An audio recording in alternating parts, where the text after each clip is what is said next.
दोस्तों, नवाणु Facebook live श्रृंखला 4 के इस कार्यक्रम में आपका स्वागत है।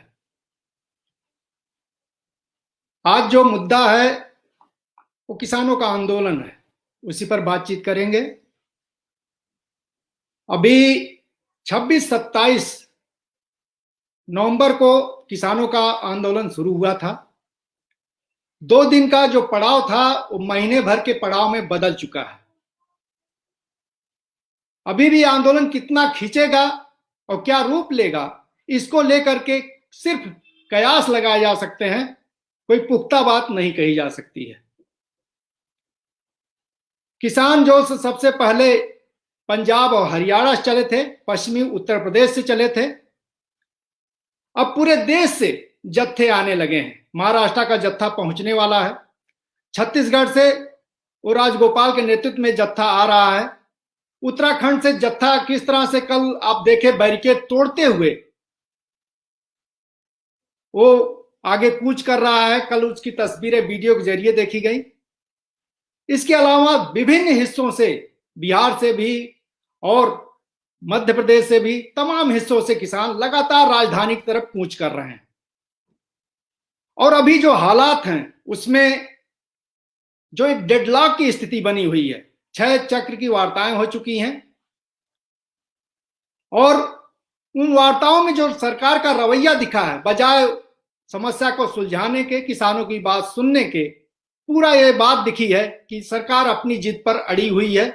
वह एक कदम भी पीछे हटने के लिए तैयार नहीं है। वार्ताएं सिर्फ समय टालने के लिए, समय बार्गेन करने के लिए की गई और इस बीच बजाय किसानों के आंदोलन को सकारात्मक तरीके से देखने, उसको समझने, उसको मानने और उस पर विचार करने की जगह पूरा जो सरकार का रुख रहा वो कैसे किसानों के आंदोलन को बदनाम किया जाए। कभी खालिस्तान के नाम पे, कभी पाकिस्तान के नाम पे, कभी माओवाद के नाम पे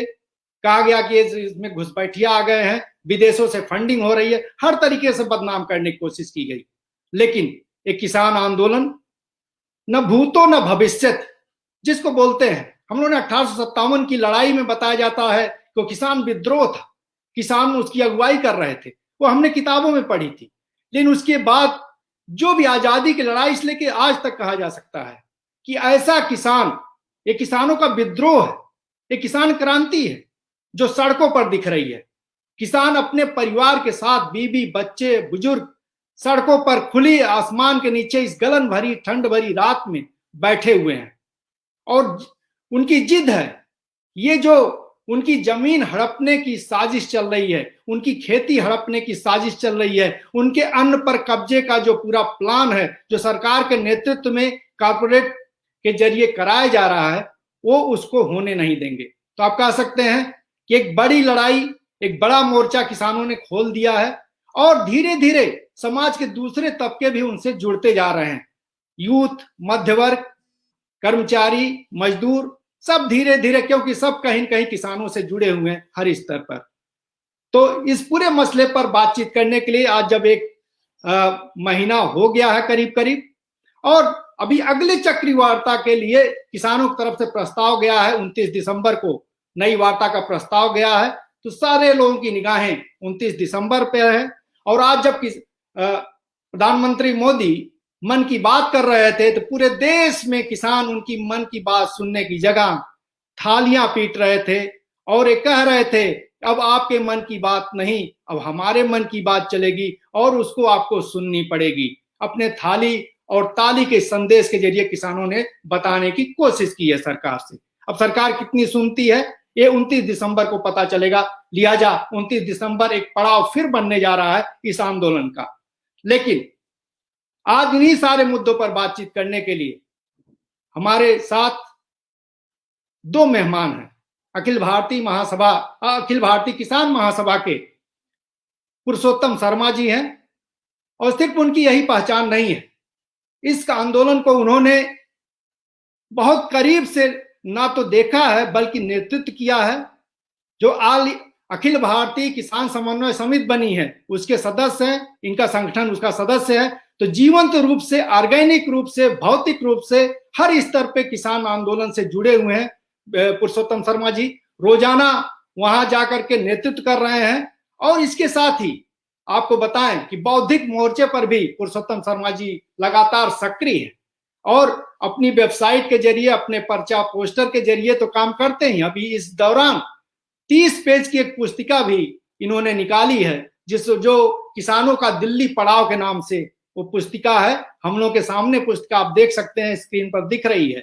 और इसमें बहुत ही विस्तार से पुरुषोत्तम शर्मा जी ले आए हैं कि किस तरह से जो है पूरा आंदोलन किस तरह से आगे बढ़ा, वो तीनों जो कानून है वो क्या कहते हैं और आगे क्या कुछ भविष्य में हो सकता है उसको लेकर के भी चीजें उसमें बताई गई हैं। इसके साथ हमारे साथ एक और दूसरे मेहमान हमारे साथ जुड़े हैं। चारू तिवारी जी वरिष्ठ पत्रकार हैं, उत्तराखंड से आते हैं और दिल्ली में भी पत्रकारिता में एक लंबा अनुभव दिल्ली में रहते हुए उन्होंने उनका रहा है। और पूरे देश के स्तर पे, बात उत्तराखंड की नहीं, उत्तराखंड के तो जमीनी जो हालात हैं, उसकी जो सच्चाइयां हैं वो बहुत करीब से देखते रहे, उसको बोलते रहे। लेकिन राष्ट्रीय स्तर पर भी जो कुछ घटनाएं घटती हैं, जो चीजें चल रही हैं, उसको बहुत नजदीक से देखते परखते हैं, उस पर एक कई जमीनी नजरिए से देखने की कोशिश करते हैं और अपनी बातें कहते रहे हैं। तो और सबसे खास बात है चारू तिवारी जी के बारे में कि ये सिर्फ पत्रकार नहीं है, एक्टिविस्ट भी हैं। उत्तराखंड का जो भी आंदोलन रहा है, चाहे उत्तराखंड का जो अलग राज्य का मांग का मामला रहा हो या उत्तराखंड क्रांति दल से लेकर तमाम दूसरे आंदोलनों में भी सक्रिय रहे हैं, जो हमें सूचनाएं हैं। तो इन दोनों मेहमानों के साथ हम चर्चा करेंगे, लेकिन शुरुआत सबसे पहले इस किताब से करते हैं। पुरुषोत्तम शर्मा जी हमारे साथ मौजूद है और इन्हीं से पूछते हैं 30 पेज का जो आपकी जो किताब है, उसमें क्या बातें आप ले आए हैं, इसके जरिए आप क्या कहना चाह रहे हैं और इस दौर में उसको ले आने के पीछे क्या मकसद था, आप अगर उसको विस्तार से बताएं तो अच्छा है। जी, एक तो सभी दर्शकों को नमस्कार मेरी ओर से। ये जो पुस्तिका है, असल में इस आंदोलन के दौर में इसकी एक बड़ी जरूरत महसूस हो रही थी, क्योंकि पूरे देश भर में जो किसानों के बाहर भी एक बड़ा हिस्सा है, जो बौद्धिक हिस्सा है, या समाज के जो विभिन्न हिस्से हैं, जो तमाम इस देश के अंदर आंदोलनों में लगे हुए हैं, जुड़े हुए हैं। और कॉर्पोरेटीकरण की मार न सिर्फ अभी ये खेती पर हो रही है, बल्कि इससे पहले तमाम सेक्शन पर ये मार जो है पड़ी है। तो वो तमाम लोग जानना चाहते थे इस किसान आंदोलन के बारे में कि आखिर ये आंदोलन क्या है, कैसा है। क्योंकि एक तो सरकारी मीडिया है, एक इसमें से जितना भी हमारा इलेक्ट्रॉनिक मीडिया है, जितना भी हमारा प्रिंट मीडिया है, उसका एक बहुत छोटा सा हिस्सा जो है आंदोलन की सही तस्वीर को लोगों के सामने ला रहा है। और ज्यादातर जो है आंदोलन की एक बहुत ही विकृत किस्म की तस्वीर को लाने की कोशिश हो रही है। सरकारी पक्ष को ही जो है बेहतर दिखाने की कोशिश हो रही है। सोशल मीडिया में जरूर जो है किसानों के पक्ष को दिखाने की कोशिशें एक ठीक ठाक स्तर पर हुई है।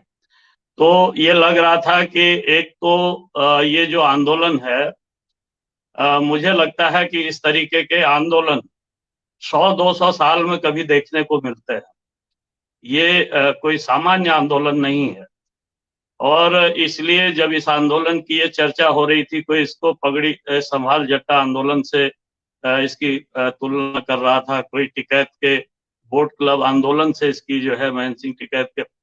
वोट क्लब पर किसानों के आंदोलन से इसकी तुलना कर रहे थे। तो हमें लगा कि शायद ये आंदोलन जो है ये किसी आंदोलन से इसकी तुलना करना संभव नहीं है।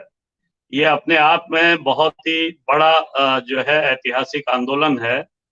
और इस आंदोलन को अगर आप सही ढंग से अगर इसकी स्थितियों को इसको देखें, तो ये जो दिल्ली का पड़ाव है, ये दिल्ली के पड़ाव से ही शुरू नहीं हुआ है, बल्कि दिल्ली का पड़ाव तो इस आंदोलन को एक प्रतिरोध के स्तर तक उन्नत किया। और अगर आप देखें तो इस देश के अंदर जो नवीकरण की नीतियां 1990 के बाद आई, जब ये बहसें खेती के क्षेत्र में भी हो रही थी, कि हमको गेट वार्ताओं में शामिल होना चाहिए या नहीं होना चाहिए, हमें WTO में शामिल होना चाहिए नहीं होना चाहिए, उस समय भी किसान आंदोलन में ये बहुत तीखी बहस थी। और मैं खुद उस दौर में उन बहसों में, उन बातचीत में रहा हूं, जब शरद जोशी जी थे, भूपेंद्र सिंह मान थे, राजोवाल जी जो अभी इस आंदोलन में हैं वो भी थे, कर्नाटक के जो है किसान संगठन के लीडर थे उस दौर के। तो ये जो फार्मर लीडर थे वो लोग उस समय पक्ष में थे कि हमको नई उदारीकरण की नीतियों को जो है सपोर्ट करना चाहिए, और WTO में अगर हम लोग शामिल हो गए तो भारत के किसानों की तकदीर बदल जाएगी, उनको बेहतर कीमत मिलेगी। और उसमें जो हम लोग वामपंथी लोग थे, थोड़ा डेमोक्रेटिक सेक्शन के लोग थे, उन लोगों ने जो है, जो किसानों के बीच काम करते थे, हम लोगों ने उसी समय विरोध किया था और कहा था कि ये भारत की खेती के लिए तबाही का कारण बनेगा। तो ये लड़ाई तभी से शुरू हो गई थी, एक किस्म से कहिए कि जिस लड़ाई को आज हम दिल्ली के पड़ाव तक जो है देख रहे हैं। और इसमें फिर जो दूसरा पड़ाव आया, वो दूसरा पड़ाव आया जब अटल बिहारी वाजपेयी जी देश के प्रधानमंत्री थे। WTO की शर्तें जब लागू होना इस देश के अंदर शुरू हो गई, और इसके तहत इन्होंने सबसे पहले क्या किया कि यहाँ एक तो जो कृषि जिन्सों के आयात पर मात्रात्मक प्रतिबंध लगा हुआ था उसको हटा दिया, और उसके बाद बाहर से कृषि जिन्सों की खरीद जो है बहुत अनाप शनाप होने लग गई। और दूसरा, इन्होंने कृषि जिन्सों के लिए वायदा कारोबार के दरवाजे खोले। तो ये जो दो काम अटल बिहारी वाजपेयी सरकार के दौर में हुए, इन दो कार्यों ने जो है भारत की खेती को तबाही के रास्ते पर धकेलना शुरू किया। और उसी का नतीजा है, आप अगर देखें तो 2004-05 के बाद ही इस देश के अंदर किसानों को अपना टमाटर सड़क पर फेंकना पड़ा है, आलू फेंकना पड़ा है, मटर फेंकनी पड़ी है, सब्जियां फेंकनी पड़ी हैं। और वो जो है किसानों की आत्महत्याओं का सिलसिला भी 2005 के बाद ही जो है इस देश के अंदर शुरू हुआ है, क्योंकि खेती जो है घाटे की चली गई और वो पूरी तरीके से जो है किसानों की जो है तबाही का दौर शुरू हो गया। तो एक तो ये इसकी पृष्ठभूमि है, जिस पृष्ठभूमि को थोड़ा जो है लोगों को जानना जरूरी है इस आंदोलन को लेकर के, क्योंकि जो लोग समझ रहे हैं कि भाई 26-27 को दिल्ली किसान आए हैं तभी से ये आंदोलन इस रूप में आया है, तो नहीं, ये 26-27 नवंबर ही नहीं है, बल्कि ये आंदोलन सही मायने में कहिए तो 1991 से ही शुरू है ये लड़ाई, जो भारत की खेती पर जो हमले कॉर्पोरेटीकरण के, निजीकरण के, बहुराष्ट्रीय कंपनियों के शिकंजे का जो पूरा खेल है वो जब शुरू हुआ है, तो उसके खिलाफ जो है ये लड़ाई तभी से शुरू थी, जो आज एक बड़े प्रतिरोध के स्तर तक पहुंची है। दूसरा जो इस आंदोलन की बड़ी खासियत है वो ये है कि एक सामान्य भागीदार किसान भी इस आंदोलन में जो है उसको जो है ये बताने के लिए कि वो क्यों आया है, उसके मुद्दे क्या हैं और इसका समाधान क्या है, ये समझाने के लिए उसे किसी कार्यकर्ता की, किसी नेता की अपनी जरूरत नहीं है, वो खुद समझाने में सक्षम है। और वो जो है मतलब जितने भी इसमें लाखों लोग जो तमाम बॉर्डरों पर हैं और पूरे देश भर में जो इस आवाज को उठा रहे हैं, तो उनको वो बेहतर तरीके से चीजों को समझा दे रहे हैं। और इसको लेकर के मीडिया का वो वाला हिस्सा जिसको हम गोदी मीडिया कहते हैं, वो खुद भी बड़ा चकित है कि आखिर वो क्या ढूंढने जा रहा था और उसको मिल क्या रहा है। तो इसके पीछे भी अगर आप देखें तो पिछले 3 साल की मेहनत है, 3.5 साल की मेहनत इस देश के अंदर जो किसान संगठनों ने जब मंदसौर गोलीकांड के बाद, गोलीकांड भी नहीं था मंदसौर में, तो वो सीधे सीधे किसान, नौजवान किसानों की पुलिस द्वारा ठंडे दिमाग से की गई हत्या थी, क्योंकि जुलूस पर गोली नहीं चली थी। जुलूस प्रदर्शन में शामिल होने वाले 6 नौजवानों को पुलिस ने अलग अलग पकड़ करके साइड में ले जाके गोली मारी थी। तो वो कोई गोलीकांड नहीं था, बल्कि वो ठंडे दिमाग से की गई हत्याएं थी। और उसके खिलाफ जो 6 जून 2017 को हुआ था, तो हम लोग 6 जुलाई 2017 को देश भर के 100 से ज्यादा संगठन, लगभग 125 संगठन, हम लोग मंदसौर गए और हम लोगों ने कहा कि भाई हम लोग इन शहीद किसानों को श्रद्धांजलि देंगे। और वहीं से हम लोगों ने किसान मुक्ति यात्रा जो है इस देश के अंदर निकाली। तो 10,000 किलोमीटर से ऊपर की यात्रा हम लोगों ने इस पूरे देश में की। लगभग 19 राज्यों में हम लोग गए, लगभग 20 लाख किसानों से हम लोगों ने सीधे संवाद किया। सैकड़ों जो है हम लोगों ने बड़ी सभाएं की, हजारों हम लोगों ने नीचे बैठकें की और एक किसानों के अंदर उनके मुद्दों को लेकर के, खास करके 2 मुद्दों पर जो सहमति बनी थी कि भाई हमको एक तो स्वामीनाथन आयोग की सिफारिशों के अनुसार न्यूनतम समर्थन मूल्य जो है मिलना चाहिए सी को प्लस 50% मुनाफे के साथ, और दूसरा जो है किसानों की एक बार कर्ज मुक्ति हो ताकि भारत की खेती जो है वो फिर घाटे में ना जाए। तो इन 2 मुद्दों को लेकर के जो आंदोलन था वो आंदोलन पिछले 3-3.5 साल से चल रहा था और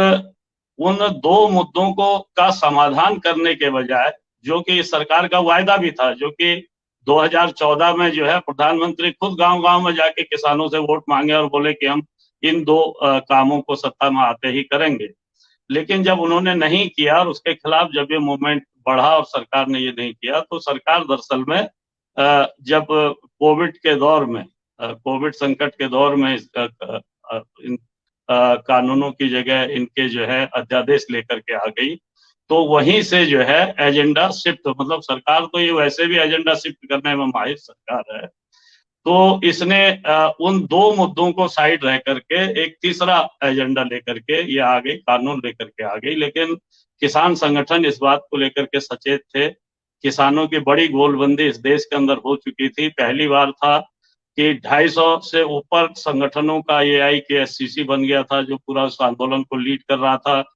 150 से के आसपास के संगठनों का राजोवाल जी के नेतृत्व में जो है एक समूह बना हुआ था। 125 के आसपास के संगठनों का जो है कक्का जी के नेतृत्व में जो समूह है वो है। तो इस तरीके से बड़े बड़े समूह किसान संगठनों के बन चुके थे, जो इन तमाम सवालों पर जो है लड़ रहे थे और किसानों के अंदर एक बड़ी जागृति जो है अपने मुद्दों को लेकर के, तमाम चीजों को लेकर के आ गई थी। तो ये जो 3 कानून हैं, दरअसल में इन 3 कानूनों को लेकर के जो किसान आज अड़ा हुआ है और सरकार बार बार कह रही है कि भाई हम तो सुधार करने के लिए तैयार हैं, किसान संगठन अड़े हुए, और ये पूरा उनका मीडिया जो है इस बात को प्रचारित कर रहा है। तो आम आदमी को भी ये पता होना चाहिए कि भाई किसान किस बात पर अड़ा है, किसान क्यों अड़ा है, आखिर किसान इन 3 बिलों को, इन 3 कानूनों को वापस लेने की ही मांग क्यों कर रहा है। तो दरअसल में ये जो तीनों कानून हैं, इन कानूनों के बारे में बातें बहुत हो गई हैं, इसलिए मैं विस्तार में इसमें नहीं जाऊंगा। लेकिन ये जो 3 कानून हैं, एक कानून है कि जो हमारी खेती को कॉन्ट्रैक्ट खेती के नाम पर जो है कॉरपोरेट का गुलाम बना देगा, बंधक बना देगा, और न सिर्फ खेती को बल्कि किसान को भी जो है उसका बंधक बना देगा, और धीरे धीरे हमारी खेती जो है कॉरपोरेट के हाथ में चली जाएगी। तो सरकार कह रही है कि नहीं, ये संगठन जो है भ्रम फैला रहे हैं। जमीन तो हमने कह रखा है कि भाई किसान के ही हाथ में रहेगी, तो जमीन जरूर आपने कहा है किसान के हाथ में रहेगी, लेकिन आपने जो अन्य प्रावधान उसमें जोड़े हैं वो ये जोड़े हैं, जैसे बात क्या है, प्रधानमंत्री खुद कह रहे हैं भाई खेत बंजर हो रहे हैं, किसान के पास खरीदने के लिए बीज उर्वरक खरीदने के लिए पैसा नहीं होता है, बैंक उसको पैसा नहीं देता है, कोई पूंजीपति अगर आकर के पैसा दे दे रहा है, कॉर्पोरेट दे दे रहा है, उसकी हेल्प कर रहा है, तो क्या आपको ऐतराज है? तो हम कहना चाहते हैं बिल्कुल हमको ऐतराज है। इसलिए ऐतराज है कि भाई जो कॉर्पोरेट कॉन्ट्रैक्ट खेती में हम देख रहे हैं पिछले लंबे समय से कि कॉन्ट्रैक्ट खेती में क्या होता है कि कॉर्पोरेट जो है, जो बीज कॉर्पोरेट आपको देगा, खाद कॉर्पोरेट देगा, आपको जो है कॉर्पोरेट ही जो है कीटनाशक देगा, वो आपको सिंचाई का, जुताई का सब कुछ देगा, लेकिन वो किसान पर ऋण होगा, वो होगा ऋण, और उसके बाद जो पैदा होगा उसके लिए कॉर्पोरेट ने मानक तय कर रखे हैं कि हम इस मानक की फसल आपसे लेंगे। अब वो मानक, उसी मानक की फसल पैदा हो, ये तो किसान के हाथ में नहीं है। तो अगर उस मानक से नीचे या ऊपर फसल होती है तो कॉर्पोरेट उसको नहीं खरीदता है, और चूंकि वो बीज जो है उसके अपने पेटेंट वाला बीज होता है, तो किसान उस फसल को बाजार में नहीं बेच सकता। उसमें प्रतिबंध ये होता है किसान के लिए कि उसको उसी कॉर्पोरेट को, वो जो है जिसके साथ कॉन्ट्रैक्ट हुआ है, उसी को उस जो है उसकी फसल को बेचना है, और अगर वो मानक के अनुसार नहीं हुई तो उस फसल को नष्ट कर देना पड़ेगा, उसको आप बाजार में नहीं बेच सकते, दूसरे को नहीं दे सकते। तो यही हाल तो हुआ था जब गुजरात में 9 किसानों पर जो है पेप्सिको ने आलू उत्पादक किसानों पर 6.5 करोड़ रुपए का जो है दावा ठोक दिया था, FIR कर दी थी। तो वो दावा इसलिए किया था कि उसके मानकों के अनुसार आलू पैदा नहीं हुआ, कंपनी ने कहा कि इस आलू को नष्ट कर दो, तो जो लागत थी वो तो किसान पर कर्जा चढ़ रही थी हर फसल के बाद, तो किसानों ने उस फसल को बाजार पर बेच दिया, कंपनी ने पकड़ लिया और उसके बाद किसानों पर दावा ठोक दिया। तो ये जो खेल है पूरा, इस खेल में आप समझ लीजिए कि अगर मान लिया जाए कभी जो है प्राकृतिक आपदा से, कभी जो है ज्यादा बारिश हो गई, कभी जो है बारिश नहीं हुई, कभी कोई और दिक्कत हो गई, या आपकी फसल जो है सही ढंग से मानक के अनुसार पैदा नहीं हुई, तो अगर 2 साल 3 साल जो है कॉर्पोरेट ने इसी तरीके से आपकी फसल को नहीं खरीदा, तो 2-3 साल की लागत तो आपके ऊपर कर्ज चढ़ गई। अब उस कर्ज को वसूली का प्रावधान है इस कानून में कि उसको जो है राजस्व नियमों के तहत कॉर्पोरेट वसूल कर सकता है किसान से, जिसके साथ जो है कॉन्ट्रैक्ट हुआ है। और राजस्व नियमों के तहत वसूली का मतलब है कि तहसील से कुड़की का आदेश जमीन का, और उस पर जो है जब कुड़की का आदेश होगा तो बोली लगेगी जमीन की, और बोली जो है सबसे बड़ी बोली पर जो है कॉर्पोरेट खरीदेगा, उस जमीन को उठाएगा। तो इस तरीके से धीरे धीरे सारी जमीन कॉर्पोरेट के हाथ में हो जाएगी। पहले तो किसान आपने बंधक बनाया, उसकी खेती आपने बंधक बनाई, उसकी फसल आपने अपने अनुसार बंधक बनाई, और अब आप जो है फिर उसको नीलाम करा करके उस जमीन के मालिक भी बन बैठेंगे। तो इस तरीके से एक कानून। पुरुषोत्तम जी आपके पास फिर आएंगे और इस सिलसिले को आगे बढ़ाएंगे। पुरुषोत्तम जी ने अपनी जो बात कही है उसमें आपने देखिए संक्षेप में कहा जाए तो कहा है कि ये प्रक्रिया जो है अटल बिहारी वाजपेयी के दौर से शुरू हो गई थी, 91 से शुरू हुई है, लेकिन अटल बिहारी वाजपेयी ने उसको लागू किया। और किस तरह से किसानों पे दो चीजों के जरिए,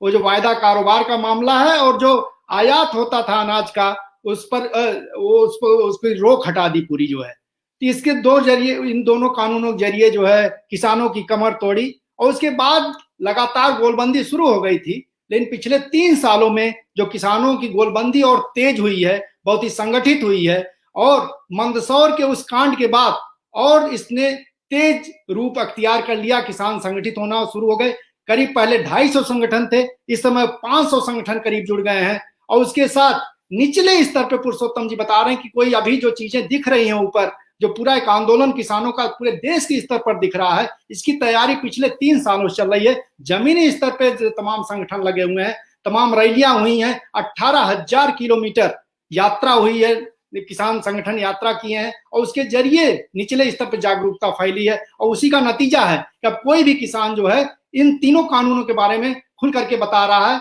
मीडिया जो उसको समझाने जाता है, खुद वो मीडिया को समझा दे रहा है। जो गोदी मीडिया है, जो बैठा हुआ है सरकार की गोद में, उसको भी वो समझाने की स्थिति में आ गया है। यही वजह है कि इस पूरे आंदोलन को भ्रमित करने की लगातार कोशिश की जा रही है, कैसे इसको गलत मोड़ दे दिया जाए और कैसे खारिज कर दिया जाए। इसमें पूरी मीडिया के साथ होने के बावजूद सरकार कामयाब नहीं हो रही है। और इस सिलसिले को आगे बढ़ाते हुए, क्योंकि चारू तिवारी हैं, बहुत ही नजदीक से पूरे आंदोलन पर नजर रख रहे हैं, अभी जब उत्तराखंड से वहां किसान आ रहे हैं तो वो इनकी निगाहों से गुजर रहा है। दिल्ली में जो बैठे हुए किसान हैं उस पर इनकी नजर है। तो इन्हीं से पूछते हैं कि कानून वाली बात, जो तीनों पक्ष हैं, कानून और किताब वाली, तो और संगठन का जो आंदोलन है उसके बारे में पुरुषोत्तम जी से चर्चा होती रहेगी। चारू जी से पूछते हैं। चारू जी, सबसे पहले तो आप ये बताएंगे कि उत्तराखंड में जो गोलबंदी हो रही है, किस स्तर की गोलबंदी है, कितने किसान वहां से आ रहे हैं, और वो किस तरह की तैयारी के साथ आ रहे हैं, उनकी मानसिकता क्या है और उनकी जो भौतिक तैयारियां क्या है, और इसके साथ ही अभी जो किसान आंदोलन जहां पहुंचा है दिल्ली में, जहां जिस तरह से लोग डटे हुए हैं, वो किस रूप में इसको आप देखते हैं, आपसे अगर जानना चाहें तो।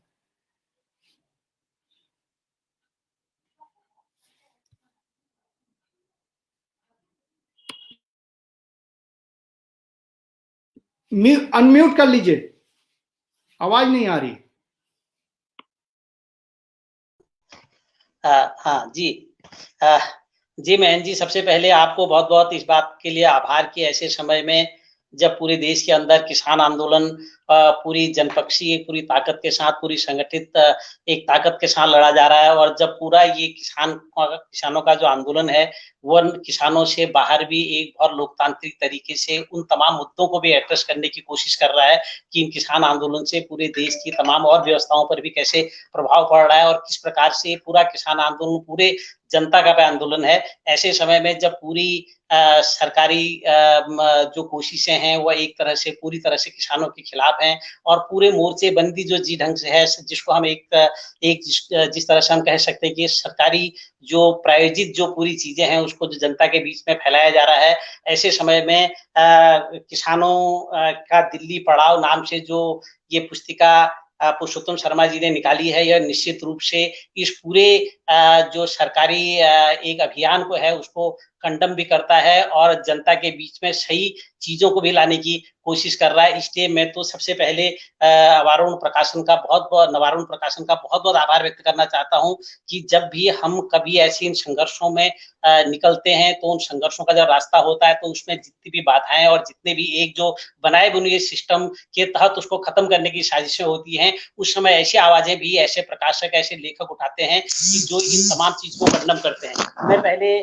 जैसे आपने उत्तराखंड के बारे में बताया कि कैसे वो आंदोलन की स्थिति में है, लेकिन मैं उससे पहले थोड़ा सा इस पुस्तिका के बारे में इसलिए चर्चा करना चाहूंगा क्योंकि हमको इस ढंग से वैकल्पिक साधनों का इस्तेमाल ऐसे समय पर करना बहुत जरूरी हो गया है जब तमाम आंदोलन पर अलग अलग किस्म के हमले एक प्रायोजित तरीके से किए जा रहे हैं और मीडिया के माध्यम से और सरकार अपने तरीके से कर रही है। और आप थोड़ा याद कीजिए जब 26-27 तारीख को किसानों ने दिल्ली में आने की घोषणा की थी तो उनका कार्यक्रम 2 दिन का था। वो ये बताना चाहते थे कि देश में सरकार जो कानून ला रही है या जो चोरी से जो अध्यादेश के माध्यम से उन कानूनों को लाई है उसका हम विरोध करते हैं। और वैसे भी ये एक दिन का आंदोलन नहीं था या ये एक दिन पैदा हुआ आंदोलन नहीं था। जैसे आपने भी कहा, जैसे पुरुषोत्तम शर्मा जी ने भी कहा कि आंदोलन अंदर ही अंदर लगातार 1991 से जब से 90 के दशक के बाद हमारे यहाँ खुली अर्थव्यवस्था की पूरी बातें होने लगी तो तब से तमाम चीजें शुरू हुई थी। लेकिन आज जी ढंग से आप देखिए कि 26-27 तारीख को किसान दिल्ली को आना शुरू हुए, लेकिन सरकार ने जी ढंग से दमन का रास्ता अख्तियार किया। और सबसे अफसोसजनक बात यह है कि जो प्रधानमंत्री इस देश के अंदर आत्मविश्वास आत्मसम्मान की बात करते हैं, जो प्रधानमंत्री कहते हैं कि इस देश के अंदर हम अंतिम छोर के आदमी को भी, और यहाँ तक कि भी कहते हैं कि वो हमारा जो नारा है अंत्योदय का है और अंतिम व्यक्ति तक पहुंचने का नारा है। यह बड़े अफसोस की बात है कि काशी के उस किनारे पर जिसको अपने आध्यात्मिक धरती भी मानते हैं और जिसको वो ये कहते हैं कि हम यहाँ से बहुत अच्छे से संदेश देते हैं, लेकिन सबसे मजे की बात है कि उसी जगह से प्रधानमंत्री ने इस देश के अंदर एक बहुत खतरनाक संकेत दिया और यह बताता है कि कितना जन विरोधी चरित्र सरकार का है और कितना किसान विरोधी चरित्र सरकार का है कि बजाय उन कानूनों की समीक्षा करने के, बजाय अपनी गलतियों को स्वीकार करने के लिए कि प्रधानमंत्री ने एक बात कही कि पूरे देश के किसानों को भ्रमित किया जा रहा है। यह भ्रमित शब्द आज प्रधानमंत्री के अपनी बात तक के पूरी यात्रा को अगर आप देखें, प्रधानमंत्री के पूरे इस बीच के और 6 वार्ताओं के दौर पर देखें तो एक तरफ सरकार वार्ता का ढोंग करती है और दूसरी तरफ लगातार इस देश के तमाम बड़े तबके को यह बताने की कोशिश कर रही है कि ये किसानों का आंदोलन जो है किसान नहीं है। वो ये बताना चाह रही है कि ये पाकिस्तान प्रायोजित है, वो बताना चाहती है कनाडा प्रायोजित है, वो बताना चाहती है कि माओवादी है, वो बताना चाहती है नक्सली है। वो एक तरह से यहाँ तक भी अपनी बातों को जो मीडिया के माध्यम से तमाम चीजों को प्रचारित किया जा रहा है कि जब हम आंदोलन स्थल पर जाते हैं तो आंदोलन ने जी ढंग से लोकतंत्र का एक नया जो जनपक्षी चेहरा सामने लाया है। वो पूरे देश के और हिस्से भी किसानों के अलावा जो और समाज भी है उस आंदोलन को समझ रहा है कि लोकतंत्र में इस ढंग से भी अपनी बात को रखा जाता है। उसको जब राष्ट्र विरोधी चश्मे से देखने की कोशिश सरकारें करती हैं तो इसका बहुत बड़ा अफसोस है। और इसी का परिणाम है, जैसे आपने उत्तराखंड की बात कही तो उत्तराखंड का पूरा जो तराई का हिस्सा है और उत्तराखंड के जो पूरे पुरुषोत्तम शर्मा जी इस बात को बहुत अच्छी तरह जानते हैं कि उत्तराखंड के अंदर भी जो भूमि के कानून पिछले दिन सरकारें लाई है वो पूरी तरह से वहां के किसानों को, जो छोटे और बड़े किसान हैं उनको पूरे वहां से खदेड़ने की पूरी साजिश सरकार ने की थी। वहां की जो राज्य सरकार है जिसको डबल इंजन की सरकार भी लगातार प्रचारित किया जाता रहा है, वहां पिछले ही दिनों सरकार भूमि कानून लाई है जिसमें उत्तराखंड के किसानों की जमीनों पर कब्जा करने का सिलसिला शुरू हुआ था। और उसके अलावा तराई के अंदर जितने भी किसान हैं वो बहुत ताकत के साथ इस पूरे आंदोलन के साथ इस बीच बहुत तेजी से जुड़े हैं। और ये सरकार को बहुत गलतफहमी थी, ये सरकार जी ढंग से पूरे इस बात को प्रचारित कर रही थी कि इस आंदोलन में कुछ ही किसानों का एक हिस्सा का काम कर रहा है, उसको उत्तराखंड के किसान यह बताने में सक्षम हुए हैं। और उत्तराखंड के किसानों ने इस बात को बताया है कि यह आंदोलन सिर्फ एक पंजाब या हरियाणा जिसको तुमने प्रचारित किया वो नहीं है, बल्कि उन सीमाओं से बाहर भी निकल गया है। और दूसरी बात कि इस देश के तमाम लोग इस बात को समझने लगे हैं कि जब किसान इस देश का बचेगा तो निश्चित रूप से देश बचेगा, और इस देश के किसानों को नस्तनाबूद करने की जो कोशिश कर रहे हैं वो वही लोग हैं जो कहते हैं कि हम किसानों के हितैषी हैं, और जिस चोर दरवाजे से जिस ढंग से तमाम चीजों को किया जा रहा है। मैं एक बात कहना चाहता हूं कि इस पूरी जो पुस्तिका है इसको भी ज्यादा से ज्यादा लोगों के बीच में इससे भी प्रसारित होना चाहिए कि मैं जब पुरुषोत्तम जी की पुस्तिका को पढ़ रहा था तो यह पुस्तिका सिर्फ एकमात्र ये किसान आंदोलन के वर्तमान स्थिति को ही नहीं बताता, बल्कि इस पुस्तिका में जो किसान आंदोलन के पीछे की जो ताकत थी और जो किसानों के जो पूरे मुद्दे थे उनका इतिहास और उनका वर्तमान और उसके भविष्य में क्या होने वाला है इस पर भी बातचीत है। और सबसे महत्वपूर्ण बात मैं एक बात को कहना चाहता हूं, जो मीडिया में और विशेषकर मोदी जी और मोदी जी के तमाम जो स्पोक पर्सन है वो बार बार बता रहे हैं, उसमें एक मैं थोड़ा सा एक पैरा को पढ़ना चाहता हूँ इस किताब का। ये बहुत जरूरी मुझे लगता है कि मुझे यहाँ पढ़ना चाहिए ताकि लोगों को पता लगे कि वास्तव में ऐतिहासिक रूप से भी इस आंदोलन का क्या महत्व है। शर्मा जी ने बहुत अच्छा इसमें 9वें पेज में एक पैरा है, इसको मैं थोड़ा पढ़ता हूँ और लोगों के बीच में इस बात को जाना चाहिए। इसका कि इन्होंने लिखा है कि पंजाब से जो किसान इस आंदोलन की अगुवाई कर रहे हैं उनमें ज्यादातर परिवारों ने मुजारा भूमिहीन किसान आंदोलन के जरिए ही खेती की जमीन प्राप्त की थी। पंजाब जिसमें आज का हरियाणा भी है में मुजरा किसानों ने लाल झंडे के नेतृत्व में जमीन के लिए संघर्ष में पटियाला राज की सेना के तोपों से मुकाबला किया था। मुजारा किसानों ने 1942 से 1952 के बीच चले मुजारा आंदोलन के दौरान राजाओं और बड़े जागीरदारों की 18 लाख एकड़ जमीन पर कब्जा किया था और उसे मुजारों के नाम दर्ज करने में सफलता पाई थी। ये जो मुजारा आंदोलन था इसकी जो मैं इसको बीच के हिस्से को थोड़ा छोड़ दूं तो आगे जो सरकार कह रही है कि ये आंदोलन कुछ ही लोग चला रहे हैं, तो उसमें एक महत्वपूर्ण पंजाब और हरियाणा के गांव में अभी भी उस दौर के कुछ बुजुर्ग बचे हैं। पंजाब किसान यूनियन के मुजारा आंदोलन के युवा किसान नेता मनसा जिले के कृपाल सिंह वीर जो 92 वर्ष के हो चुके हैं अभी भी लगातार किसान आंदोलन की अगुवाई कर रहे हैं। तो ये एक बहुत महत्वपूर्ण इस किताब का हिस्सा है जो कि जो लोग समझ रहे हैं कि यह किसान आंदोलन कुछ ही लोगों का है और जो लोग ये समझ रहे हैं कि इस आंदोलन की तुलना हम किसी और आंदोलनों से भी कर लेंगे और हम ये समझ लेंगे कि किसी इस आंदोलन को भटकाने के लिए कुछ ऐसी बातें कह देंगे कि जिससे लगेगा कि यह आंदोलन बहुत छोटे स्तर पर है, कम लोग कर रहे हैं। तो इसलिए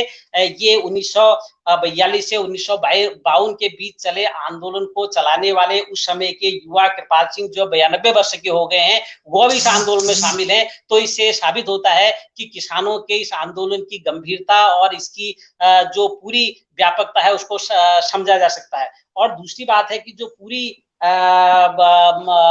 जो इच्छा शक्ति इस आंदोलन को चलाने की किसानों की है वह बहुत और ताकत के साथ आगे आ रही है। और जो सरकार समझ रही थी कि धीरे धीरे लोग वो समझ रहे थे किसानों का आंदोलन छोटा जैसे तमाम आंदोलनों को बीच में तोड़कर हम उसको कमजोर कर सकते हैं, लेकिन इस आंदोलन की बहुत विशेषता रही है कि ये लगातार बढ़ता जा रहा है और इसमें लगातार किसानों की सहभागिता बढ़ रही है। किसानों की नहीं बल्कि इसमें छात्रों की, इसमें नौजवानों की, इसमें पढ़े लिखे तबके की, इसमें सोच समझ वाले तबके की और इसमें उन तमाम लोगों को जो एक बेहतर समाज के निर्माण की तरफ जाना चाहते हैं वो इस आंदोलन के में भी इस पूरी चीजों को समेटने की कोशिश कर रहे हैं। ये बहुत बड़ी बात है और इसको मैं फिर इस पर और कुछ बातचीत करूंगा और आप आगे इस बातचीत को बढ़ाइए। मैं अभी यही कहना चाहूंगा इस के माध्यम से भी बहुत सारी चीजें आई हैं। बिल्कुल, बहुत बहुत शुक्रिया चारू जी। मैं अभी वही मुजारा का जो आपने चर्चा किया और मैं भी उसको पढ़ा तो उसके जरिए मुझे एक दूसरी चीज भी इसमें दिख रही थी, मतलब किसी चीज को ओन करने वाला, मतलब कोई एक जमीन लड़ करके लोगों ने हासिल की, अब कोई एक ऐसा शख्स आ रहा है किसी सरकार के जरिए, कुछ कारपोरेट के लोग आ रहे हैं उस जमीन पर फिर कब्जा कर लेना चाहते हैं।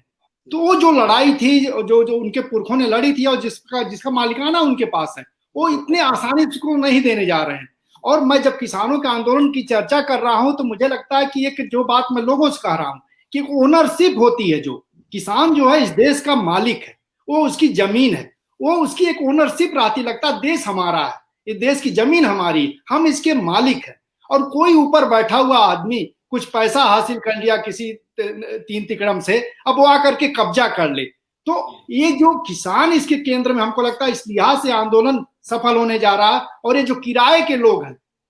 सरकार क्या होती है, सरकार गई 5 साल के बाद एक करार होता है जनता के साथ, चलो 5 साल तक तुम राज करो, अपने मुद्दों के साथ जाते हो, उस पर वो अपना वोट कर देती है और तुम आ जाते हो अपना 5 साल चलाओ उसके हिसाब से। लेकिन तुम उसके हिसाब से चलने के बजाय तुम जो वायदे किए थे उस पर खरे नहीं उतरे और अपने नए एजेंडे के साथ सामने आ गए। जो छुपा हुआ एजेंडा था, उनकी जमीन पर कब्जे का एजेंडा, जिसको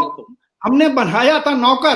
तो हमारी भलाई के काम करेगा, वो मालिक बनकर के हमारी जमीन का ही मालिक बनने आ गया अपने शागिर्दों के साथ, अडानी अंबानी के साथ। एक धोखा महसूस कर रहा है किसान और उसी खिलाफ ये लड़ाई जो है लगता है उस धोखे के खिलाफ है, उस साजिश के खिलाफ है और पूरे देश पर जो कब्जा साजिश सातिराना तरीके से कराई जा रही उसके खिलाफ है। तो ये लग रहा है कि हमको, इसीलिए मुझे लग रहा है कि जब मैं देख रहा हूं, मैं सिंघू बॉर्डर गया था और एक एक चेहरे पर देखिए किसानों के, तो ये जो है बैठे इत्मीनान है, वो लौटेंगे नहीं,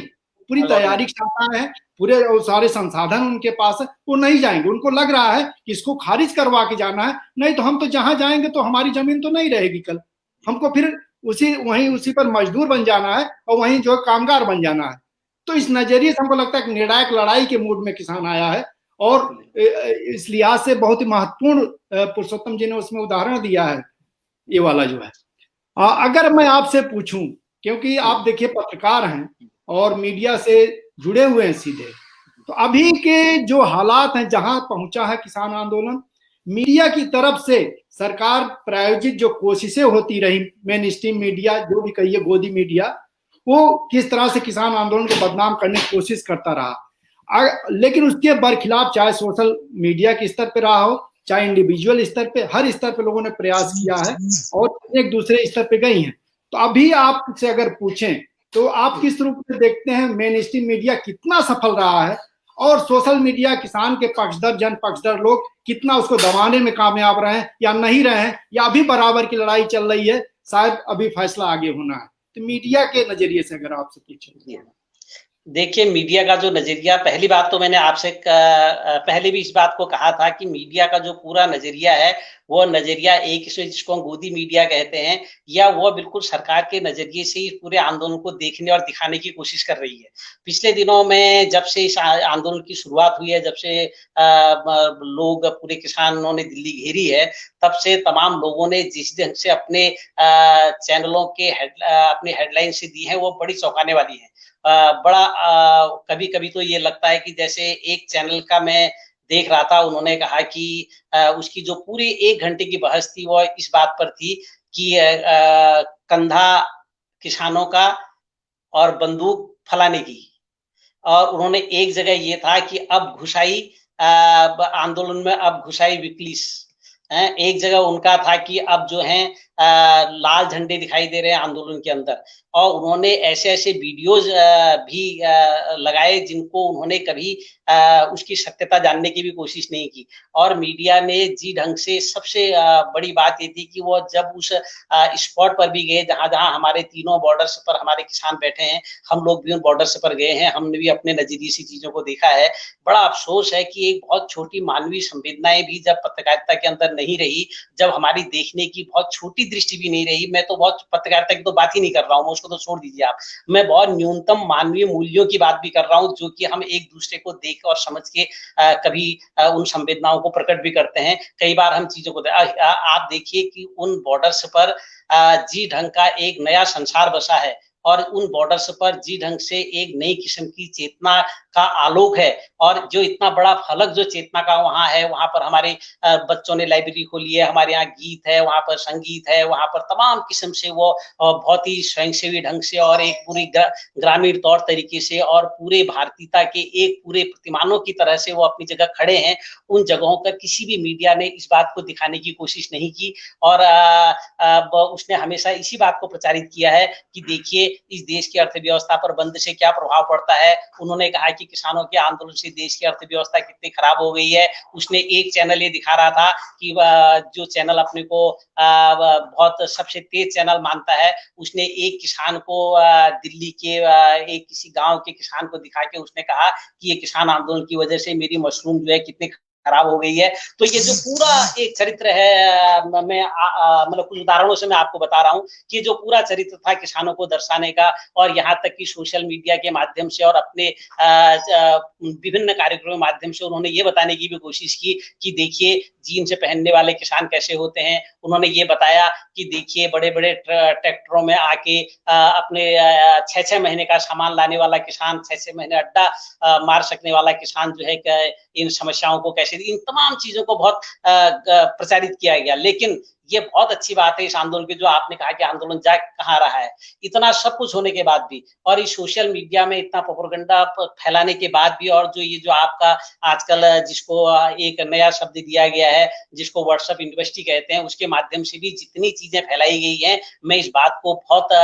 सकारात्मक रूप से देख रहा हूं कि इतना सब कुछ होने के बाद भी इस देश की जनता ने इस बात को माना है कि इस देश का किसान आज भी अपनी मूलभूत जरूरतों और अपनी खेती को बचाने और इस भारत को बचाने के संघर्ष में है, और उस पूरे देश की जनता उसके साथ चलेगी। और मुझे लगता है कि सरकार बहुत गलतफहमी में, अभी भी बहुत गलतफहमी में है कि वह इन तमाम रास्तों से उनको लगता है कि हम इन चीजों को हटा लें। और मुझे एक बात का बड़ा ताज्जुब होता है कि आपने कहा कि मीडिया ने किन किन चीजों को दिखाया। आप देखिए कि जितने इनके मंत्री थे, एक तरफ वो बातचीत की बात करते हैं और दूसरी तरफ इनके जिम्मेदार जितने भी लोग हैं वो किस किस ढंग की बातें कर रहे थे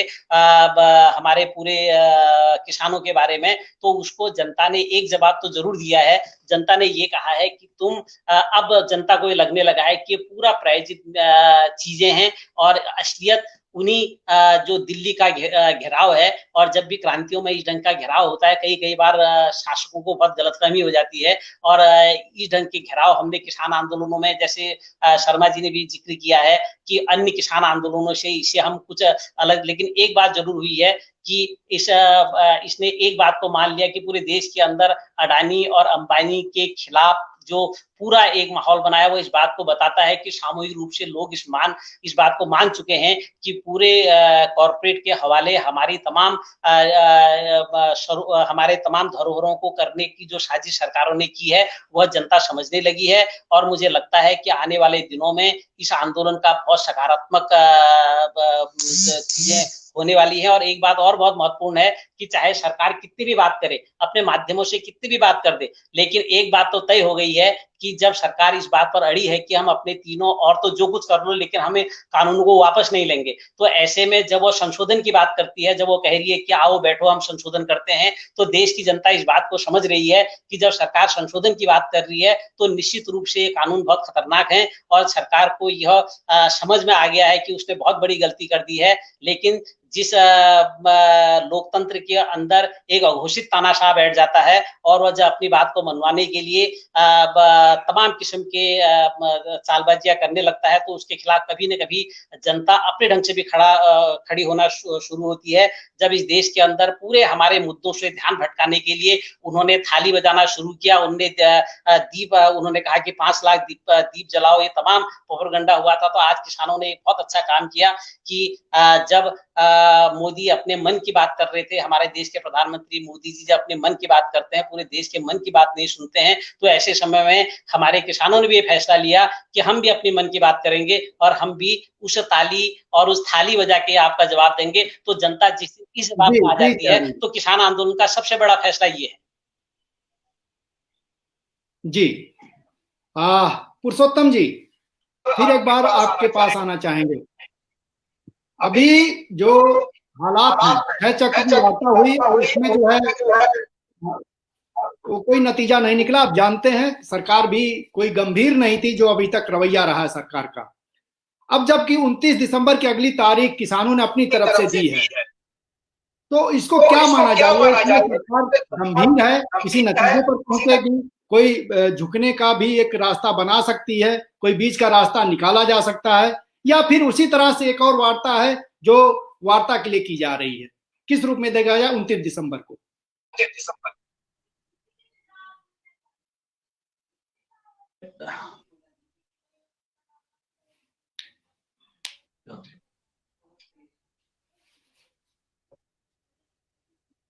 29 दिसंबर को भी जो प्रस्ताव अभी किसान संगठनों ने दिया है, तो वो यही दिया है कि किसान संगठनों ने अपने मुद्दे साफ कर दिए हैं कि जो वार्ता होगी, अगर सरकार को वार्ता करनी है तो एक तो तीनों कानूनों की वापसी पर होगी और दूसरा जो है एमएसपी को कानूनी दर्जा देने पर होगी। तो अगर सरकार इन तीन एजेंडों पर दो एजेंडों पर बात करना चाहेगी तो शायद वार्ता होगी, और नहीं तो जो है 29 को हो सकता है वार्ता ना भी हो। ये अब सरकार को तय करना है कि वो इन दोनों एजेंडों पर बात करना चाहती है या नहीं करना चाहती है। और दूसरी बात यह है कि 29 को अगर बात होगी भी तो अभी मुझे नहीं लगता है कि 29 को इसका कोई समाधान होने जा रहा है, क्योंकि भारत सरकार है वो अभी काउंटर मूवमेंट में जाने की कोशिश कर रही है, और जो पूरे देश भर में 700 किसान चौपालें करने की वो बात कर रहे हैं, 100 प्रेस कॉन्फ्रेंसेज करने की बात कर रहे थे। हालांकि इस एक हफ्ते के अंदर उनको एहसास हो गया है कि शायद ऐसा करना उनके लिए बहुत कठिन काम है। और हरियाणा के अंदर तो आप देख लीजिए कि भाजपा की ही सरकार है, लेकिन किसानों ने उस सरकार को बिल्कुल घरों में कैद कर दिया है। सरकार के लिए सड़क पर आना, गाँव में जाना बहुत कठिन हो गया है। किसानों का इतना जबरदस्त विरोध है कि वो कोई चौपाल नहीं कर पा रहे हैं, कोई बैठक नहीं कर पा रहे हैं। पंजाब में तो नहीं कर पा रहे थे, लेकिन अब जो है हरियाणा में भी उनकी वही स्थिति हो गई है और बाकी देश में भी वही स्थिति धीरे धीरे हो रही है। तो इसलिए 29 को कोई समाधान निकलेगा ये अभी नहीं है। अभी इस आंदोलन को लंबा चलना है और किसानों को भी कोई जल्दी नहीं है, क्योंकि किसान ये जानते हैं कि अगर वो बिना इन 3 कानूनों को वापस कराए अगर लौटते हैं तो फिर उनका कुछ नहीं बचने वाला है। और न सिर्फ किसानों का कुछ नहीं बचने वाला है, बल्कि इतना बड़ा जो हमारा देश है, हमारे देश की ये जो इतनी बड़ी आबादी है, इस आबादी की खाद्य सुरक्षा भी जो है खतरे में पड़ने वाली है। तो ये जो अभी का किसान आंदोलन जिसको मैं कह रहा था कि इस आंदोलन की खासियत ये है कि ये बहुत बड़े दायरे को अपनी डिमांड में लिया हुआ है। ये देश की खाद्य सुरक्षा के सवाल को इसने अपने में समेटा है। इसने देश के अंदर जो निजीकरण और कॉर्पोरेटीकरण की जो निर्लज्ज मुहिम मोदी सरकार ने चलाई है, इसके खिलाफ ये आंदोलन जो है अगुवाई कर रहा है। और इस देश का जो ट्रेड यूनियन आंदोलन है या दूसरे आंदोलन जो इन्हीं हमलों का बड़ा शिकार है, लेकिन आप अगर देखेंगे तो वो रक्षात्मक स्थिति में अभी है,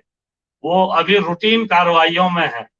किसान आंदोलन ने उस लड़ाई को एक प्रतिरोध के स्तर तक पहुंचा करके एक नई ऊर्जा उन हिस्सों को भी दी है,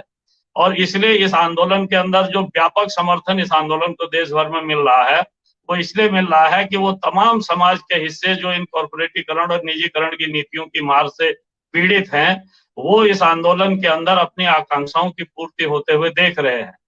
तो एक तो ये इस आंदोलन का बड़ा वो है। दूसरा, इस आंदोलन की बड़ी बात है कि विभिन्न धाराओं के लोग इसके अंदर है। जैसे सरकार बीच बीच में जो है, कभी उन्होंने कहा खालिस्तानी है, आपने बताया ही, कभी कहा भाई कम्युनिस्ट है, कभी जो है माओवादी है, जो भी है, पाकिस्तान चीन प्रायोजित है, जो भी है, लेकिन ये सब नहीं चला। और इस आंदोलन के अंदर आप देखें तो ढेर सारे लोगों ने अपने अवार्ड वापस किए हैं। भूतपूर्व सैनिकों ने, आप वहां जाएं तो आपको जाट रेजिमेंट के भूतपूर्व सैनिक घूमते हुए मिलेंगे, आपको सिख रेजिमेंट के भूतपूर्व सैनिक घूमते हुए मिलेंगे, उस आंदोलन में भागीदारी करते हुए। यही मेरा एक सवाल है। आपने कहा कि ये सही बात है कि ये पूरा जो है एक नई आकांक्षा पैदा किया है जो भी लोग सरकार की विरोधी नीतियों के खिलाफ है, और एक नई ऊर्जा उनके अंदर आई है। लेकिन इस आंदोलन के साथ दूसरे हिस्से जैसे मजदूर हैं जो प्रभावित होंगे, आने वाले दिन खाद्य सुरक्षा की जो मसला है सीधे खत्म होगा। गरीब सबसे ज्यादा जो पॉवर्टी लाइन के नीचे है तो सीधे से प्रभावित होने जा रहा है। तो समाज के जो दूसरे हिस्से पब्लिक सेक्टर के जो लोग भी हैं निजीकरण के खिलाफ लड़ रहे हैं, वो लोग जो है प्रभावित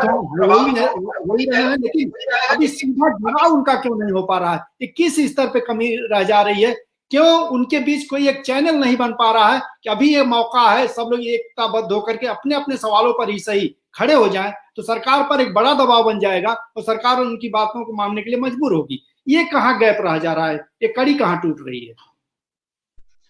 नहीं, ये शुरू में आपको ये दिखा होगा कि भाई वो वाले हिस्से इसके साथ अभी थोड़ा दूरी बनाए हैं, लेकिन अगर आप देखें तो कल 1000 खेत मजदूर पंजाब से जो भूमिहीन है, खेत मजदूर हैं, उनका 1000 का जत्था कल टिकरी बॉर्डर पर पहुंचा है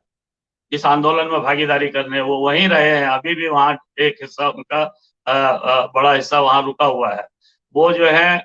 सिंघू बॉर्डर भी जो है उनका एक हिस्सा पहुंचा है।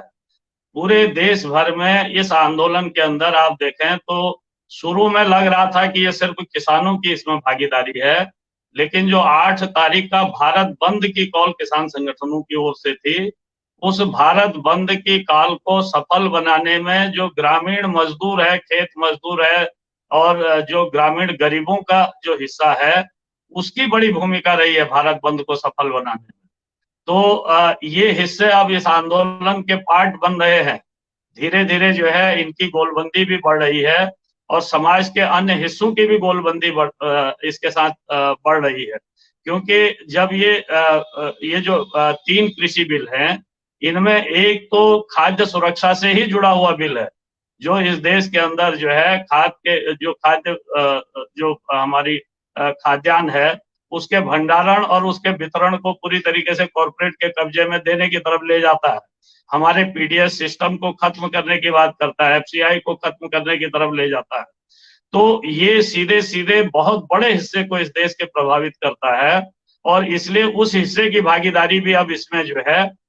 होना शुरू हो गई है और ये एक व्यापक फलक जो है ये आंदोलन लेता जा रहा है। तो इस आंदोलन को जीत के ही यहाँ से जाना है, ये मन बना करके। उनके बीच ये कोऑर्डिनेशन की बात है। मान लीजिए उनके जो संगठन है जो अपने आंदोलन संचालित कर रहे हैं, ट्रेड यूनियन के स्तर पे, उनके बीच कोई आपसी बैठक, कोई या इसके बारे में कोई प्लानिंग या अभी चीजें बढ़ नहीं पा रही?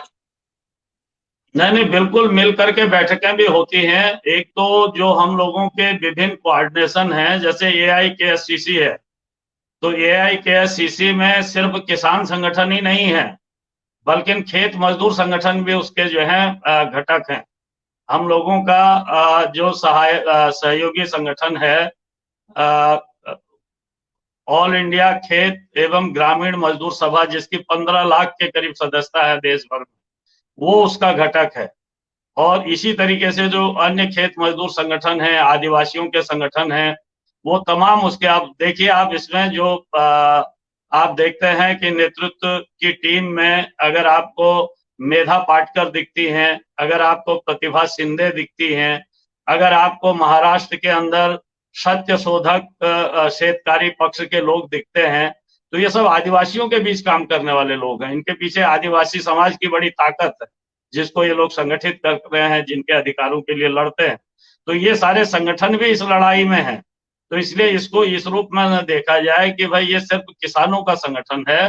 बल्कि किसानों और ग्रामीण मजदूरों का, आदिवासियों का ये एक संगठित आंदोलन है। और उसमें जिन हिस्सों में अभी तक थोड़ा, जैसे पंजाब के अंदर खेत मजदूरों की भागीदारी इस आंदोलन में थोड़ा कम थी, तो इधर वो बड़े पैमाने पर 8 तारीख के भारत बंद के दौर से वो बड़े पैमाने पर जो है खेत मजदूरों की भी इसमें भागीदारी होनी शुरू हुई है। और जो केंद्रीय ट्रेड यूनियन है,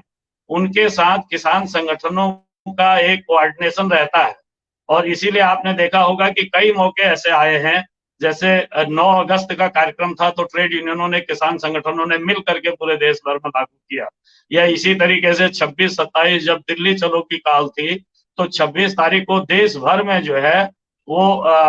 ट्रेड यूनियनों ने जो है वो बंद की कॉल की, जाम की कॉल की, और जगह जगह उन लोगों ने जो है बड़े पैमाने पर लोगों को जो है आंदोलन में उतारा। तो एक कोऑर्डिनेशन उन सब के साथ भी है। ये जरूर है कि जिस प्रतिरोध के स्तर पर अभी जो है किसानों का मूवमेंट पहुंचा है, वो उस स्तर तक जो है वो मूवमेंट नहीं पहुंचे हैं। और इसलिए जो है एक कोऑर्डिनेशन की कोशिश हो रही है। और पूरे देश भर में ये लड़ाई जो है भारत के लोकतंत्र को मजबूत करने के लिए, जिसको मैंने पुस्तिका में भी दिया है कि विभिन्न धाराओं के लोग हैं, लेकिन भारत जैसे विविधता भरे देश में इस आंदोलन को जो संचालित करने की जो प्रक्रिया है, वो दरअसल में भारत जैसे विविधता भरे देश के अंदर लोकतंत्र को जिंदा रखने की एक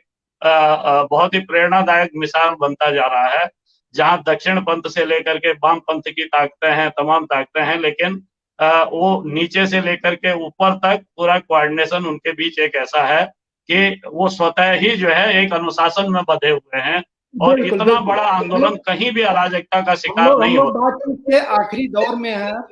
और चारू जी एक छोटी टिप्पणी लेंगे, फिर अगले जो बातचीत हम लोग की उस पर बात करेंगे। मुद्दा था पार्टियां और जो आगे भविष्य। अगर 29 दिसंबर की बात की जाए चारू जी, 29 दिसंबर की जो वार्ता है वो आप किस रूप में देख रहे हैं? उसमें कोई संभावना है या एक सिर्फ वार्ता के लिए वार्ता रखी गई? जो सवाल पुरुषोत्तम जी से पूछे थे, किस रूप में आप 29 दिसंबर को देख रहे हैं?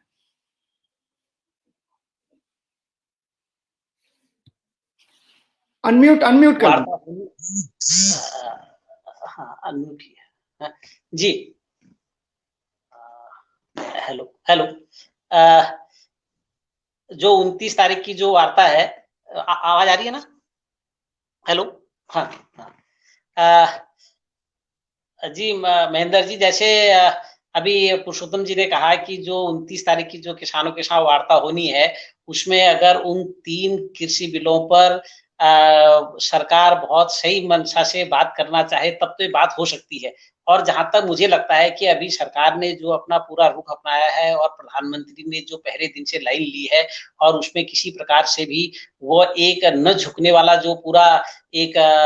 जिसको कहते हैं हम एक पूरा रास्ता उन्होंने चुना है, उससे मुझे अभी लगता नहीं कि बहुत ज्यादा इसमें बातचीत की बहुत गुंजाइश होगी, क्योंकि जी ढंग से किसानों ने अपना पक्ष बहुत मजबूती के साथ रखा है और मुझे तो लगता है कि अब उसमें अच्छे बुरे की तो कानून की कोई बहस ही नहीं है, क्योंकि वो तमाम लोगों के बीच में और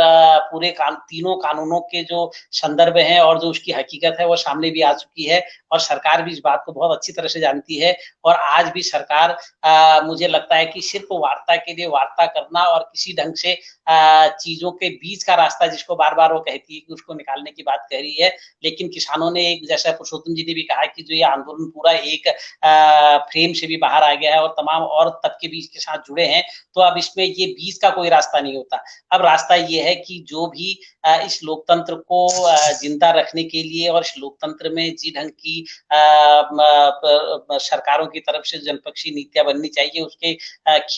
जब नहीं बन रही हैं तो उसके खिलाफ अब बीच का कोई रास्ता नहीं है। इसके लिए जो किसानों ने बहुत अच्छा बहुत तरीके से संगठित रूप से, जैसा कि पहले उसमें किसानी लोग थे, अब उसमें और वर्ग भी लगातार शामिल होते जा रहे हैं और संख्या भी बढ़ती जा रही है, तो इससे लगता है कि किसानों का जो पक्ष है और अब जो भी फैसला लेना है वो सरकार को लेना चाहिए और सरकार को इस बात को देखना चाहिए कि क्या जो कृषि कानूनों को लाकर अध्यादेश के माध्यम से जो उन्होंने गलती की है उसको सुधारना चाहती या नहीं। अगर नहीं तो इस वार्ता का मुझे नहीं लगता कि किसानों ने किसान भी उसको बहुत उस ढंग से नहीं लेते हैं। उनका भी एक मानना है कि हम इस लड़ाई को जो हमने लड़ी है उसको जीत के साथ खत्म करेंगे और वास्तव में इस लोकतंत्र का तकाजा भी है कि जिस स्थिति में यह आंदोलन पहुंच गया है वहां पर अब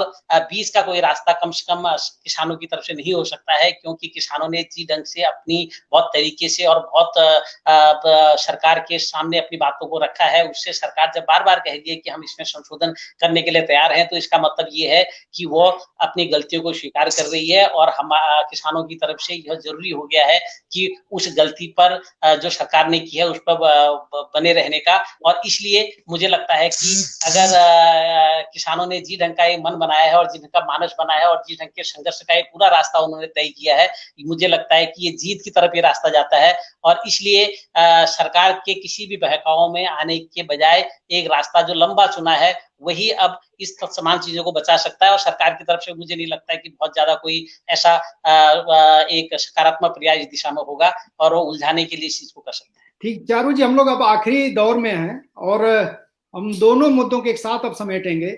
इस बात में कोई शक नहीं कि जो एक तबकाई आंदोलन था, एक खास हिस्से का आंदोलन था, वो एक मास मूवमेंट बनता जा रहा है और जब कोई मास मूवमेंट बनता है तो उसका राजनीतिकरण और राजनीतिक पार्टियों की भूमिका भी बढ़ जाती है। पुरुषोत्तम जी, अगर आपसे पूछें अभी तक का जो दौर चला किसान आंदोलन का और जहां पहुंचा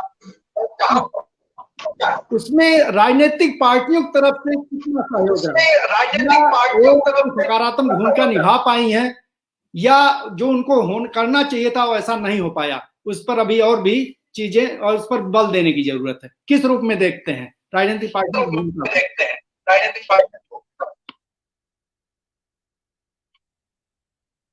देखिए, एक तो जो राजनीतिक पार्टियां हैं, अभी एज ए पार्टी उनको इस आंदोलन से थोड़ा दूर रखने की हम लोगों की सचेत कोशिशें हैं, और इसीलिए मंचों से किसी राजनीतिक नेता को या किसी राजनीतिक पदाधिकारी को, किसी सरकारी पदाधिकारी को जो है मंच शेयर करने की इजाजत नहीं दी जा रही है। एक तो ये है। दूसरा ये है कि सपोर्ट सब लोग करें, है ना, और सपोर्ट जो है सही मायने में कहिए तो विपक्ष की जो तमाम राजनीतिक पार्टियां हैं, उन राजनीतिक पार्टियों का सपोर्ट जो है इस पूरे आंदोलन को खुल करके है। लेकिन आंदोलन के मंच को इस्तेमाल करने की इजाजत किसान संगठनों के संयुक्त मोर्चे ने अभी किसी को नहीं दी है, और वहां सिर्फ किसान संगठनों का जो संयुक्त मोर्चा है उसकी कमेटियां मंचों का संचालन करती हैं, और उसके साथ साथ जो विभिन्न जन संगठनों के लोग आते हैं, चाहे ट्रेड यूनियनों के हों चाहे दूसरे संगठनों के हों, उनको जो है मंच शेयर करने की, वहां पर सपोर्ट खुल करके देने की इजाजत है। तो राजनीतिक पार्टियां समर्थन करें, वो अपने स्तर पर करें, अपनी पार्टी के लेवल पर वो कोई मूवमेंट करते हैं वो करें अपने बैनर से, लेकिन आंदोलन के जो मंच हैं वहां किसी राजनीतिक पार्टी के झंडे, बैनर और नेता को जो है प्रोजेक्ट करने की इजाजत नहीं है इस आंदोलन में। इस आंदोलन में कोशिश ये है सचेत तरीके से कि जन संगठनों का ही एक बड़ा समन्वय बने इस देश के अंदर। राजनीतिक पार्टियों को जिनको इन मुद्दों पर सपोर्ट करना है वो अपनी पार्टी लेवल पर वो जो है करें, और इससे कोई किसान संगठनों को ऐतराज भी नहीं है। तो जैसे आपने देखा होगा कि जो कर्ज माफी और स्वामीनाथन आयोग के सवाल को लेकर के जो बिल संसद में हम लोगों ने पेश किए थे, तो उसको 22 राजनीतिक पार्टियों ने इस देश के समर्थन दिया था कि भाई हम जो है संसद के अंदर अगर ये बिल आएंगे तो हम इसको सपोर्ट करेंगे। तो इस तरीके के समर्थन जो है राजनीतिक पार्टियां देती हैं, वो अपने बैनर से जो है आवाज उठाती हैं, तो सबका वेलकम है। लेकिन मंचों को शेयर करने की जो है कोई जरूरत नहीं होगी, इजाजत नहीं होगी। लेकिन मैं ये कहना चाहता हूं कि ये जो आंदोलन है ये अपने आप में राजनीतिक आंदोलन ही है। किसानों की जो डिमांड है ये एक बड़ी राजनीतिक डिमांड है। इस देश के अंदर जो कॉर्पोरेटीकरण और निजीकरण की जो मुहिम चली है उदारीकरण की नीतियों के बाद,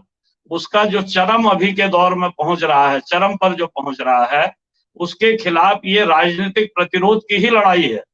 और इसलिए इस लड़ाई को राजनीति से काट करके नहीं देखा जाना चाहिए, बल्कि भविष्य का भारत कैसा हो और इस विविधता भरे देश के अंदर राष्ट्र निर्माण के सवाल को लेकर के और लोगों के बेहतर जीवन के सवाल को लेकर के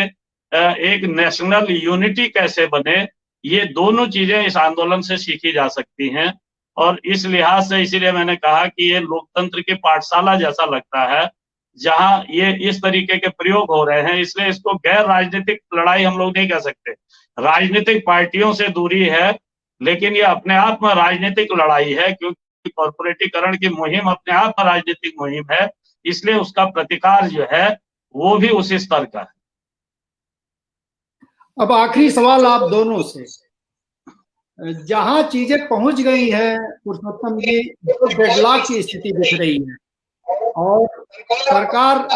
अभी भी अपनी जीत पर अड़ी है, और इसमें आप लोग म्यूट कर लीजिए अपना।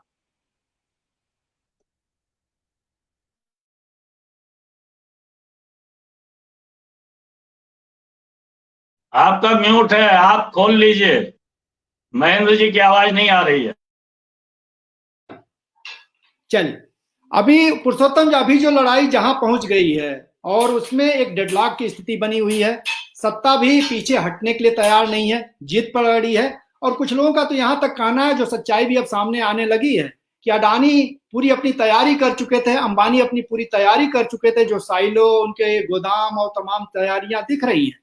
तो अब उसमें अगर वो सरकार पीछे हटती है तो उनका एक बड़ा घाटा होगा, और उस घाटे को बर्दाश्त नहीं करेंगे। और अभी तक जो समर्थन, खुला समर्थन सरकार को था उनका, तो उसमें भी फिर बाधा आ सकती है, रोड़े पड़ सकते हैं और सरकार के लिए घातक साबित हो सकता है। तो अब सरकार के लिए कुएं और खाई का जो मसला है वो बन गया है। तो ऐसे में अगर सरकार, मतलब एक दूर की कौड़ी भविष्यवाणी के तौर पर अगर कहा जाए कि क्या पता अगर ऐसा हो कि सरकार ना माने बात और अपनी जीत पर अड़ी रहे, तब क्या होगा इस आंदोलन का? ये जो आंदोलन है ये सरकार के साथ साथ उस कॉरपोरेट के खिलाफ भी अब सीधा है। किसानों ने कॉरपोरेट के खिलाफ, जो मोदी जी के चहेते कॉरपोरेट हैं और जो भारत में जो संसाधनों की लूट के चेहरे बने हुए हैं, उनके खिलाफ सीधा मोर्चा खोल दिया है। और ये जो मोर्चा सीधा खुला है, ये पूरे देश भर में ये अभियान अब बढ़ता जा रहा है। इनके कारोबारों को किसान नहीं चलने देंगे, इस देश की जनता नहीं चलने देंगे। धीरे धीरे जो है इनके कारोबारों पर, इन पर आर्थिक चोट जो है इस कॉर्पोरेटीकरण की मुहिम के खिलाफ, इस सीधी लड़ाई में अब किसान उतरा है। तो इसलिए जो है ये लड़ाई रुकने वाली नहीं है। सरकार नहीं मानेगी, ना माने, ये लड़ाई दोनों मोर्चों पर है। सरकार के खिलाफ भी है और सरकार को जिन्होंने हाईजैक कर लिया है, जिन कॉर्पोरेट ने, उन कॉर्पोरेट के खिलाफ भी सीधी है। तो इसलिए इन 3 बिलों को या तो वापस होना होगा या मोदी सरकार को जाना होगा। उसमें जितना भी समय लगे, इस 2 के अलावा इस लड़ाई का कोई और तीसरा विकल्प नहीं है। या मोदी सरकार जाएगी या ये 3 कानून वापस होंगे। जब तक नहीं होंगे तब तक किसान लौटने वाला नहीं है। ये लड़ाई आगे बढ़ती रहेगी। और अभी आप देख भी रहे होंगे कि पिछले 26-27 तारीख को जितने लोग दिल्ली बॉर्डर पर आए थे, उसका 2.5 गुना हो गया है। भीड़ बढ़ती जा रही है, जितना समय बढ़ रहा है उतनी भीड़ बढ़ रही है और उसमें यूथ की भागीदारी ज्यादा बढ़ रही है। जो हम लोगों के लिए खुशी की ये बात है कि पिछले 30 साल से उदारीकरण की नीतियों के इस देश में आने के बाद जिन नौजवानों का खेती से मोह भंग हो गया था, जो नौजवान किसान आंदोलनों में, ग्रामीण नौजवान भागीदारी नहीं करते थे, अभी हम देख रहे हैं कि 50% से ऊपर युवा इस आंदोलन में जो है कूद करके आ गया है। तो इसलिए ये आंदोलन तो हमारे ग्रामीण जो अर्थव्यवस्था है, हमारी जो खेती है और जो हमारे नौजवान पीढ़ी है, उसके भविष्य के लिए भी हम समझते हैं कि इस आंदोलन ने एक नए दरवाजे खोले हैं और इसलिए ये लड़ाई अब रुकने वाली नहीं। यही सवाल चारू जी आपसे। हाँ मैन जी, हाँ आपने सही सवाल ये किया और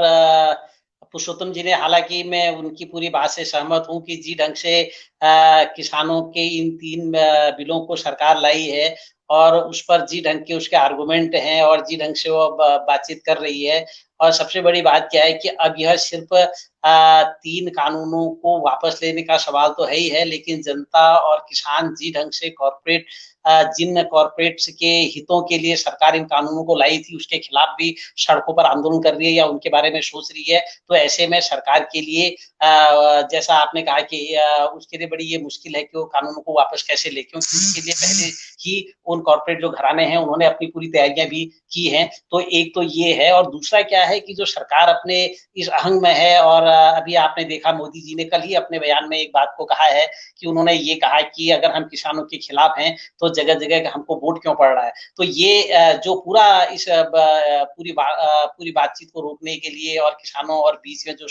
बहुत संवाद न बनाने का जो रास्ता है उसको उन्होंने और कठिन बना दिया है। और ये जो बयान है ये मुझे लगता है कि जैसे शर्मा जी ने कहा, मोदी जी और उनके जो अभी तक लोग बोल रहे थे उनके पूरे खिलाफ इसलिए जाता है कि लोकतंत्र में वोट देने का मतलब ये नहीं है कि आप जो लोग आपको वोट देते हैं उनके खिलाफ इतनी जनविरोधी नीतियां आप बनाएंगे। तो इससे निश्चित रूप से लोकतंत्र की जो सही चीज है वो और भी उभर के सामने आएगी और जो नौजवान जो और तबका भी पूरा लोकतंत्र को और इस बेहतर समाज के एक रास्ते को लोकतंत्र के रास्ते से देखता है, उसके लिए भी इन सरकारों के खिलाफ एक माहौल और विशेषकर एक जिम्मेदार जो देश का प्रधानमंत्री है वो वोट के आधार पर किसानों के जनविरोधी जो नीतियां हैं उनको जब जायज ठहराने की कोशिश करता है तो मुझे लगता है कि ये आने वाले दिनों में ये आंदोलन और व्यापक रूप ले सकता है। तो इसलिए जो ये जिसको आपने कहा कि जो वार्ता आगे हो पाएगी या नहीं हो पाएगी, इसका क्या परिणाम होगा, मैं समझता हूं कि आंदोलन आगे जारी अगर रहता है और अगर कोई ऐसी वार्ता नहीं होती है, मैं समझता हूं कि ये जो गोलबंदी है जो विशेषकर लोकतंत्र को बचाने को, खेती को बचाने की, अपने जल जंगल जमीन को बचाने की और अपने पूरे भविष्य को बचाने की, तो उसमें निश्चित रूप से आंदोलन मील का पत्थर भी साबित हो सकता है और आने वाले दिनों में हम एक और बेहतर लड़ाई और एक जीत का रास्ता भी तैयार कर सकते हैं। तो इसलिए मुझे लगता है कि अभी सरकार भी उसके लिए बहुत मुश्किलें हैं कि वो कैसे इस वार्ता को एक रास्ता दे। बिल्कुल। अभी जो हालात है उसमें देखिए सच यही है कि दिल्ली चारों तरफ से घिर चुकी है और अभी तक जितने किसान आए हैं लगातार उनकी आवक बढ़ती जा रही है, जत्थे जुड़ते जा रहे हैं।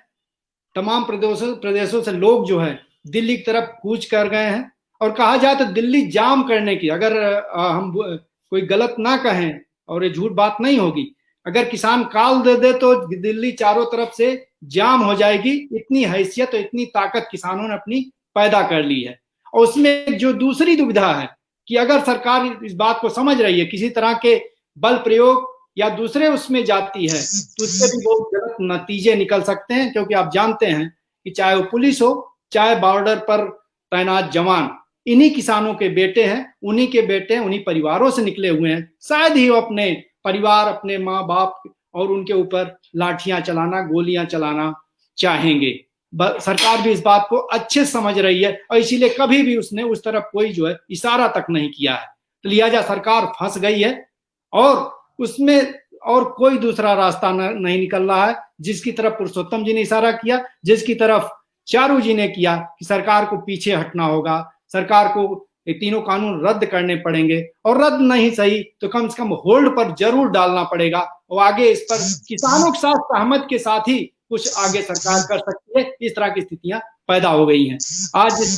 1 घंटे 10 मिनट की करीब चर्चा में आप दोनों लोग आए, समय दिए, इसका बहुत बहुत धन्यवाद। एक बार फिर नवारुण की तरफ से बहुत बहुत शुक्रिया।